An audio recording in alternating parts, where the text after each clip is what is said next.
আপনারা দেখছেন মুর্শিদাবাদ মিডিয়া সত্য খবর এখন আপনার নাগালে। আমাদের চ্যানেল সাবস্ক্রাইব করুন, দেখতে থাকুন, সঙ্গে থাকুন। রেখে কোনো লাভ নেই, কি বলবেন এই বিষয়ে? বিজেপি তো প্রথম থেকেই মুসলমানদের দুশ্মন, সে তো বলে। আমরা দিলীপ ঘোষ বললো দেখলেন না, যে মুসলমানদের অনেক উন্নতি হয়েছে, আমরা উন্নতি করবো না, তা মাইনরিটি দপ্তর রাখবে না বলছে। কিন্তু কথা হচ্ছে সংবিধান কি বলছে, সংবিধান বলছে এগুলো রাখতে হবে, এগুলো চলবে। অর্থাৎ সংবিধান বিরোধী যদি কাজ হয় তাহলে সংবিধানকে বাঁচাবার জন্য তো লড়াই করতেই হবে, সে বিজেপি বলুক আর যেই বলুক। ক্ষমতায় বসেছে যদি নিজেকে মনে করে আমি সংবিধানের ওপরে, তাহলে 15 বছরের সরকারকে দেখে শিক্ষা নেওয়া দরকার। আজকে কেমন ডিম খাচ্ছে, কালকে আপনাদের পাওনা আছে। স্কুলে নিরামিষ খাদ্য একেবারে দেওয়া হবে, ডিম মাংস সমস্ত কিছু বাচ্চাদের আর দেওয়া হবে না, এর থেকে পুষ্টির অভাব হবে বাচ্চাদের, কি বলবেন এই বিষয়ে?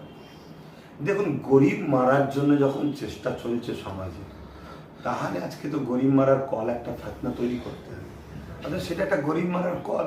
স্কুলে বেশিরভাগ তো গরিবের বাচ্চারাই পড়ে, আর যারা আজকে নিরামিষ বলছে দেখা যাবে তাদের মধ্যে থেকে অনেকেই হয়তো ভালো ভালো জায়গায় বড় বড় কি বলে প্রোটিনযুক্ত খাবার ভিআইপি হোটেলে যে খেয়ে দিচ্ছে। কথা বুঝে আসছে? এবার গরিবের বাচ্চা প্রোটিন পাবে না, রোগ হবে, বিমার হবে, আয়ু কমবে, দুর্বল হবে, কমজোর হবে, ডাক্তারখানায় যাবে, ইনকাম হবে, তারপরে যখন ডাক্তার কাছে পয়সা দিতে পারবে না, ঘরে পড়ে পড়ে মরবে। এটা গরিব মারার কল চলছে।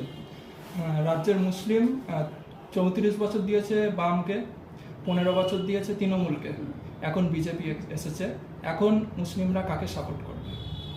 যেসব মুনাফেক মুসলমান আছে তারা তো অনেকে শুনছি নাকি বিজেপির সঙ্গে যোগাযোগ করছে না, যারা গতদিন আমাদেরকে গাল দিয়েছিল বিজেপির বলে, তারাই এখন সব যোগাযোগ করছে। আবার অনেক নেতারা সব ঢুকে যাচ্ছে। তাহলে নেতা যদি ঢুকে যায়, পিছু পিছু তার তো কোয়ালিটির যারা পূজা আছে, মানে কর্মী আছে, তারাও তার সাথে ঢুকবে। আমি এতটুকু মনে করি, ভারতবর্ষ তথা পশ্চিমবাংলার আমার ক্ষুদ্র জ্ঞানে ততদিন এই মুসলমানদের উপকার হবে না, কল্যাণ হবে না, ভালো হবে না, সংবিধানের অধিকার পাবে না, যতক্ষণ